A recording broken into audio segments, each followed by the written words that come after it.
Break के बाद स्वागत है आपका महाराष्ट्र बुलेटिन में। शुरुआत जहां करेंगे बुल्ढाना से, जहां एमएसएम स्कूल के बच्चों ने दिया स्वच्छता का संदेश। साथ ही बात होगी नंदुरबार की, जहां पर जय वल्लवी हत्या प्रकरण में पुलिस प्रशासन ने की लोगों से अपील कि अफवाहों से बचें।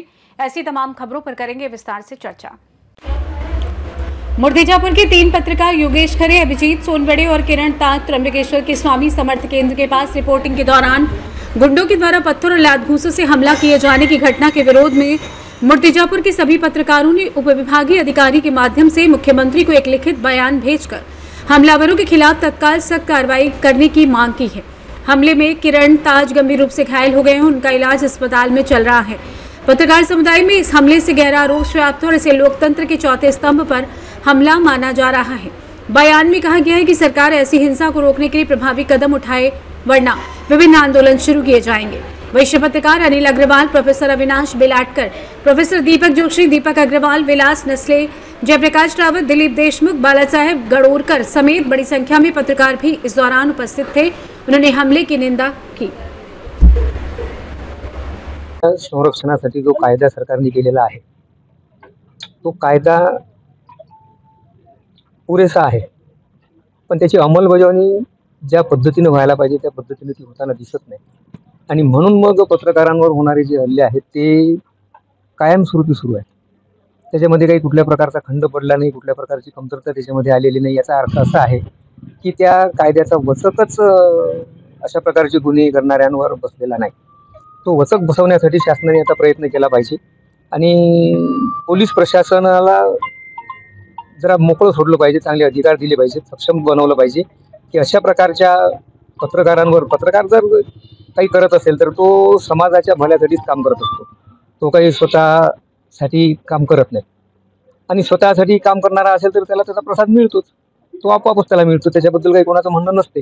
पण समाजाचे प्रश्न घेऊन जर पत्रकार झगडत असेल आणि त्या झगड्यात जर त्याला असे समाजकंटक आळ येऊन त्याच्यावर हल्ले करत असतील तर ते मात्र पत्रकार म्हणून आम्ही कोणीही खपवून घेणार नाही। आम्ही पत्रकार संघटना कुठल्याही असोत, सगळे पत्रकार अशा ठिकाणी, सगळ्या पत्रकार संघटनांचे पत्रकार अशा ठिकाणी एकत्रित येऊन सक्षमपणे लढा देऊ, शासनाच्या विरोधात उभे राहू आणि शासनाला हा कायदा बळकटपणे अंमलबजावणी त्याची केली गेली पाहिजे यासाठी बाध्य करू।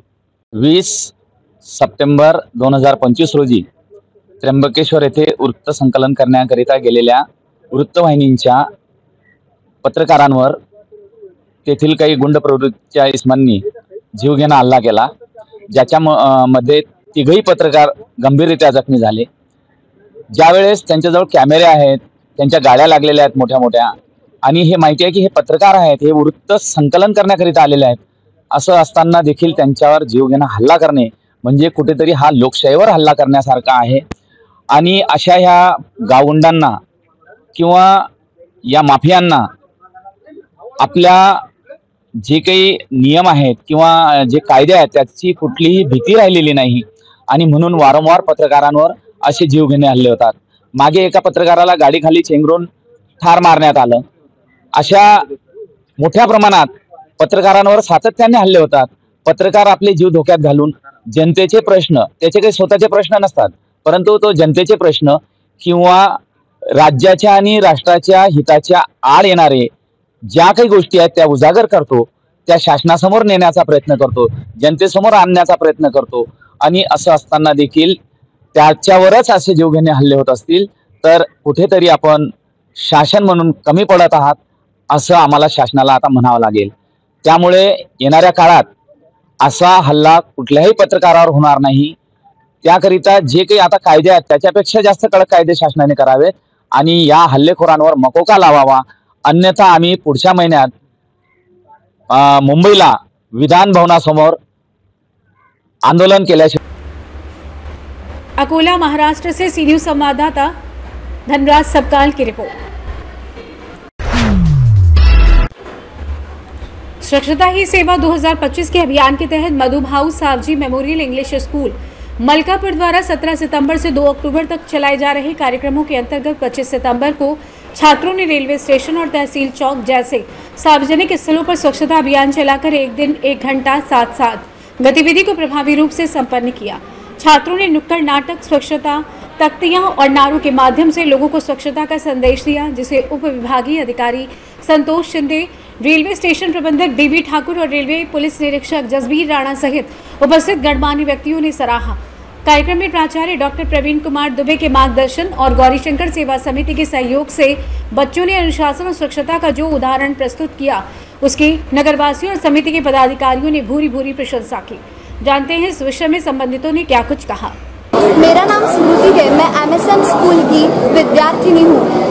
हमारे स्कूल ने 17 सितंबर से तो 2 अक्टूबर तक स्वच्छता का अभियान आयोजित किया है। हम हमारे शहर में सबको स्वच्छता का महत्व बता रहे हैं और इस आयोजन में हम यहाँ पे रेलवे स्टेशन पे आए हैं, जहाँ पे हमारी स्कूल के ग्रुप ने स्वच्छता का अभियान का एक नुक्कड़ नाटक का एक खास परफॉर्मेंस भी दिखाया है, जिससे लोगों को स्वच्छता का महत्व समझ सके। मेरी आपसे यही विनती है कि आपके आसपास के परिसर में स्वच्छता का पालन करें, क्योंकि अगर स्वच्छता रहेगी तो ही हम निरोगी रहेंगे। जय हिंद, जय भारत, धन्यवाद। Namaste friends, myself Aryan Rahul Chopade from MSM English School, and as we all know, Saptah Sabkar is going through our school, and on this occasion the students of class 8 has performed a very beautiful role play on railway station, and I hope everyone has understood the importance of cleanliness and everyone should follow it. Thank you. Principal doctor Praveen Kumar Dubey, MSM English school Malkapur. आज हम लोगों ने एक मुहिम चलाया था लोगों के अंदर अवेयरनेस कराने के लिए, जिसमें हमने स्वच्छता ही सेवा, इस मुहिम के साथ पूरे हफ्ते बच्चों को स्वच्छता के बारे में कैसे हम स्वच्छता रख सकते हैं हमारे परिसर में, इसको शुरू किया। और आज हमने रेलवे स्टेशन में विजिट दिया, जहाँ पर लोगों के बीच एक नुक्कड़ नाटक रखा है, जिस नुक्कड़ नाटक के उद्देश्य में यही था कि लोगों के अंदर रेलवे स्टेशन के आसपास जितने भी लोग रोज आते हैं उनको ये अवेयरनेस आए कि स्वच्छता कैसे आसपास रखें और स्वच्छता रखने से क्या फायदे हमको मिल सकते हैं, सारी बीमारियां दूर हो सकती है, और उनको अवगत करवाया। तो इस तरह से हमारे बच्चों के साथ, बच्चों के अंदर भी एक एक्टिविटी हुई, बच्चों ने भी नई चीज़ सीखी, साथ साथ हमारी सोसाइटी में भी एक अवेयरनेस आया अबाउट क्लीनलीनेस। धन्यवाद। नमस्कार, मैं स्टेशन प्रबंधक मलकापुर। आज MSM स्कूल की तरफ से मलकापुर स्टेशन पर नुक्कड़ और कुछ स्लोगन बोलकर पब्लिक की स्वच्छता के ऊपर बोलकर पब्लिक को जो अवेयरनेस दिखाने की कोशिश की गई, मैं चाहता हूं कि पब्लिक इस बात को समझे और अवेयरनेस के लिए साफ सफाई के ऊपर खासकर ध्यान दें। 2-4 चीज़ें जैसे कि भाई प्लास्टिक और पान गुटखा खाकर थूकना, मैं चाहता हूं कि भाई ये बातें ना हो। स्टेशन कम से कम स्टेशन पर स्वच्छता रहे, आपको वहाँ बैठना है, पब्लिक को बैठना है, पब्लिक को वहाँ का वहाँ अगर थूकेगा तो साफ करने वाला भी पब्लिक ही है, इंसान ही है। तो ये बातें मैं बोलकर चाहता हूँ कि ऐसा ना हो। मी MSM स्कूलच्या पॅरेंट्स आहे आणि मी आता अचानक रेल्वे स्टेशनला आली, मला बाहेरगावी जायचं होतं, त्यासाठी या मुलांचे पूर्ण प्रोग्राम पाहून मला खूप छान वाटलं। एवढी लहान लहान मुले असून यांना स्वच्छतेचं अभियान करण्यासाठी MSM स्कूलतर्फे जी अभियान चालवण्यात येत आहे, त्याच्यासाठी मी या शाळेचे खूप खूप आभार व्यक्त करते आणि आपल्याला पण याच्यामधून खूप शिकायला मिळत आहे। प्लास्टिकचा उपयोग जेवढा होईल तेवढा कमी करा आणि कापडाची पिशवीचा करा, ज्याच्यामुळे पशु पक्ष्यांना, गायींना यांना यापासून मुक्तता मिळेल।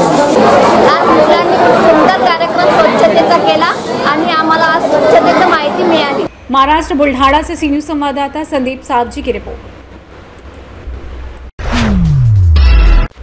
बुल्ढाना में हैदराबाद गजेटियर के आधार पर बंजारा समुदाय को अनुसूचित जनजाति आरक्षण दिए जाने की मांग को लेकर आज एक विशाल मार्च निकाला गया, जिसमें बंजारा समुदाय के लोग शामिल हुए।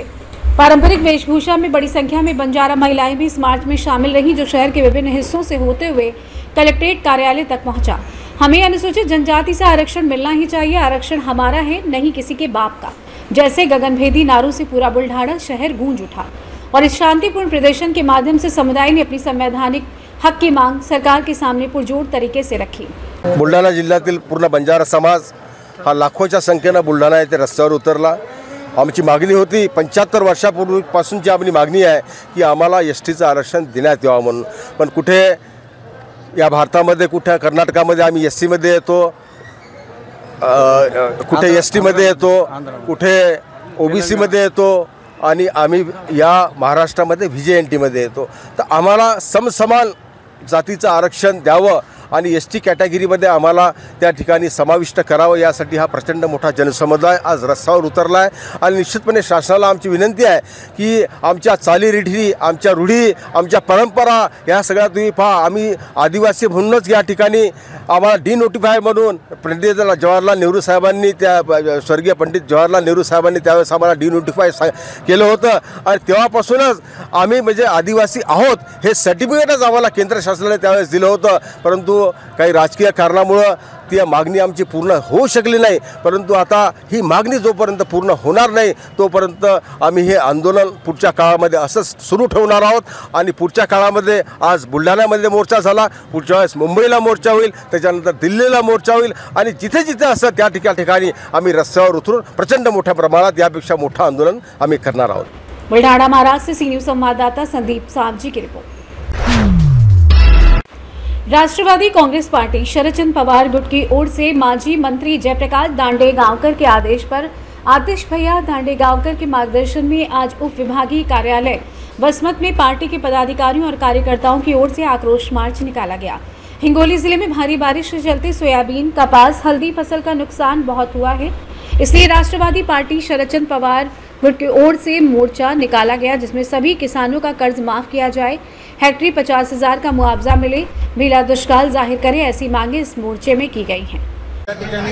राष्ट्रवादी काँग्रेस पार्टी शरदचंद्र पवार पक्षाचे प्रांताध्यक्ष शशिकांतजी शिंदे साहेब, जिल्हा अध्यक्ष दिलीपराव चव्हाण, आमचे नेते आदरणीय जयप्रकाशजी दांडेगावकर साहेब आणि या ठिकाणी उपस्थित असलेले आतिश भैया दांडेगावकर यांच्या नेतृत्वामध्ये आज आम्ही या ठिकाणी SDM कार्यालयावर जे काही वसमत तालुक्यामध्ये संबंधभरामध्ये आपण मागे पाहिलेलं आहे की मागच्या 15 दिवसांमध्ये पावसानं अक्षरशः थैमान घातलेलं आहे.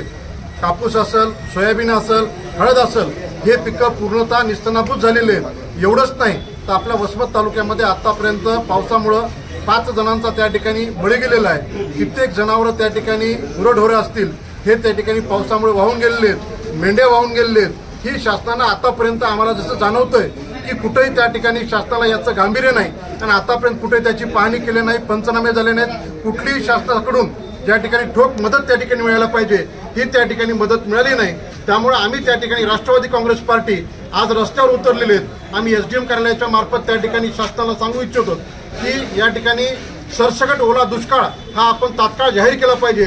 शेतकऱ्याची कर्जमाफी असेल, कुठलेही निकष न लावता ही त्या ठिकाणी शेतकऱ्याला कर्जमाफी दिली पाहिजे. जी काही गाव पातळीवर गुरंढोरं वाहून गेलेले आहेत त्याची कुठेही पंचनामे करून लांबलचक कागद न गोळा करता ही तात्काळ त्यांना मदत झाली पाहिजे.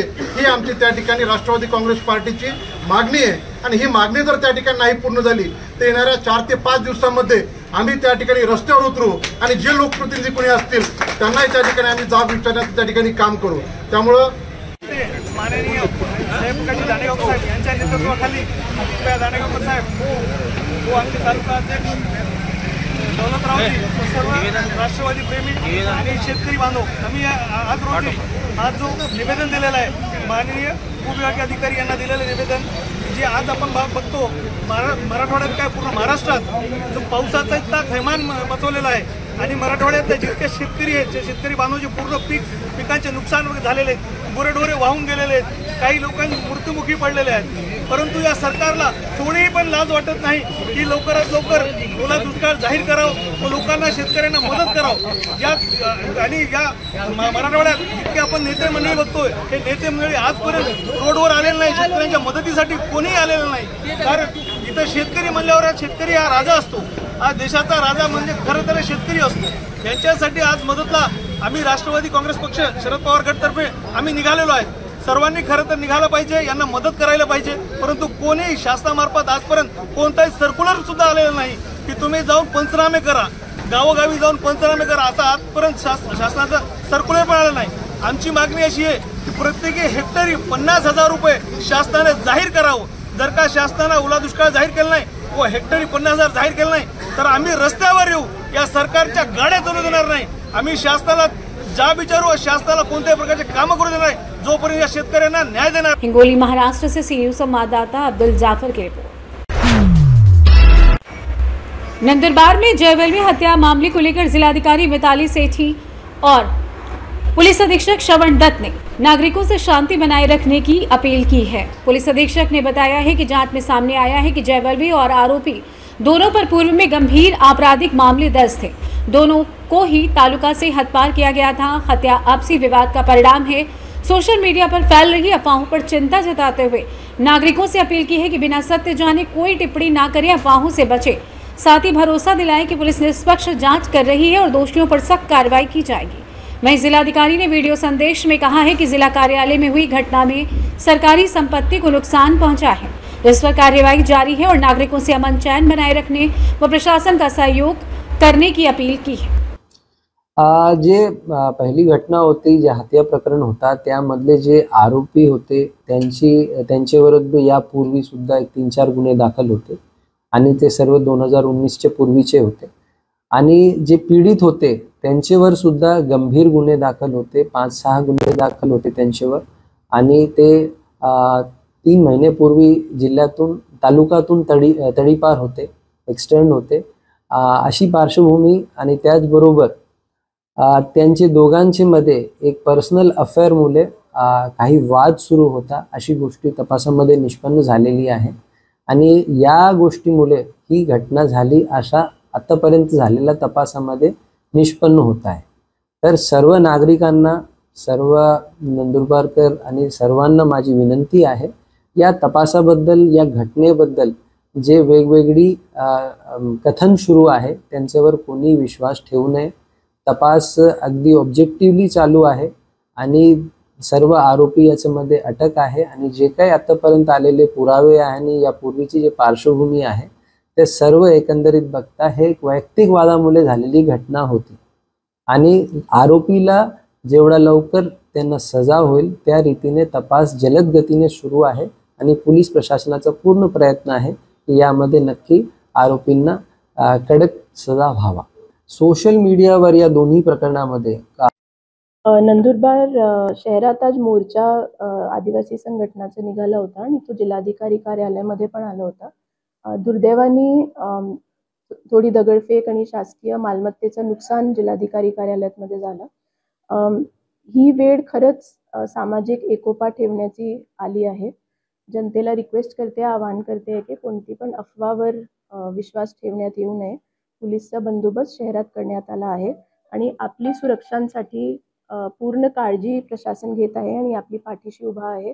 कृपया करून आमची मदत करा आणि काही इन्फॉर्मेशन जर आपल्याला द्यायची आहे तर आमचे अधिकृत जे संपर्क क्रमांक आहे त्यावर आम्हाला देऊ शकता। नंदुरबार से सी न्यूज संवाददाता शेख फहीम मोहम्मद की रिपोर्ट।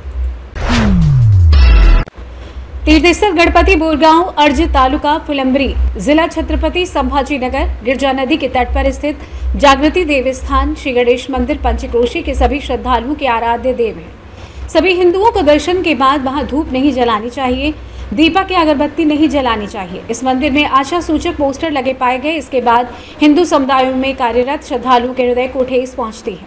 परम पूज्य हिंदू सेवक आजीनाथ महाराज बालंडे ने गणपति संस्थान बोरगांव अर्ज समिति से विनम्र निवेदन किया कि इस बोर्ड को हटा दिया जाए। रामकृष्ण हरी, मी आजीनाथ पाटील बालंडे गिरजा नदीच्या तीरावर सुंदरसं वसलेलं व बोरगाव अर्ज तालुका फुलंब्री जिल्हा छत्रपती संभाजीनगर इथलं वसलेलं एक सुंदरसं पंचकृषीचं ग्रामदैवत एक देवस्थान आहे। स्वयंभू भगवान गणेशाची इथं प्राणप्रतिष्ठा झालेली आहे। स्वयंभू भगवान गणेश आहे। इथून पंढरपूरला आषाढीला इथून पायदिंडी सोहळा जातो। इथून आषाढ षष्ठीला नाथांच्या दरबारामध्ये इथून तर पैठणपर्यंत पायदिंडी सोहळा जातो। इथं तुळशी अर्चन होतंय। इथं श्रावण महिन्यामध्ये 1 महिनाभर नामजप होतो। हे एक हिंदूंचं मंदिर आहे। हे पंचकृषीचं एक आराध्य दैवत आहे आणि ह्या दैवताच्या मंदिरामध्ये एक अशी पाठी पाहायला भेटते की अगरबत्ती धूप दिवे बाहेर लावावे, म्हणजे मंदिरात लावू नये। याचा अर्थ असा नाही मंदिर काळं होतंय असं इथल्या माणसांचं म्हणणं आहे, आमच्या गावकऱ्यांचं म्हणणं आहे। परंतु त्यांना एक विनंती आहे, हे मंदिर जर काळं होत असेल तर आपण रंगरंगोटी करू शकतो। हे मंदिर जर काळं होत असेल, खराब होत असेल तर आपण रंगरंगोटी करू शकतो। भावी भक्तांच्या इथं आपल्या भावना इथं दुखावल्या जात आहेत। भावी भक्तांच्या मनात माझ्याच दुखावल्या जात आहेत। कारण की आम्ही सांगत असतो कीर्तनाच्या, प्रवचनाच्या, कथाच्या माध्यमातून सांगत असतो की हिंदू मंदिरांमध्ये आपले बारीक मुलं असेल तिथं दिवा घेऊन जायला लावा, दीपक घेऊन जायला लावा, तिथं स्नान करायला लावा, मंदिरापाशी मुलांना गीतेचं पठण करायला लावा, हनुमान चालिसा म्हणायला लावा. आणि जर परिसरामध्ये आम्ही जिल्ह्यामध्ये राज्यामध्ये हिंडत असलो, प्रचार करत हिंडत जरी असलो, तर आपल्या स्वतःच्या गावामध्ये ही पाटी पाहिल्याच्या नंतर माझ्या मनाला खंत निर्माण झाली. आणि मला याच्यातून कोणाचं मन दुखवायचं नाही, कोणाला टार्गेट करायचं नाही. एक हिंदू म्हणून, एक ह्या भगवान गणेशाचा एक सेवक म्हणून मी सगळ्यांना विनंती करतो की एवढी तुम्ही पाठी काढावी, ही सगळ्यांना नम्र विनंती. रामकृष्ण हरी, जय श्री. महाराष्ट्र छत्रपति संभाजीनगर से सी न्यूज संवाददाता ज्ञानेश्वर साबले की रिपोर्ट। फिलहाल के लिए इस खास बुलेटिन में बस इतना ही। देश दुनिया की तमाम बड़ी खबरों को जानने के लिए जुड़े रहें सी न्यूज भारत के साथ। हर खबर आपके साथ, आपके हाथ।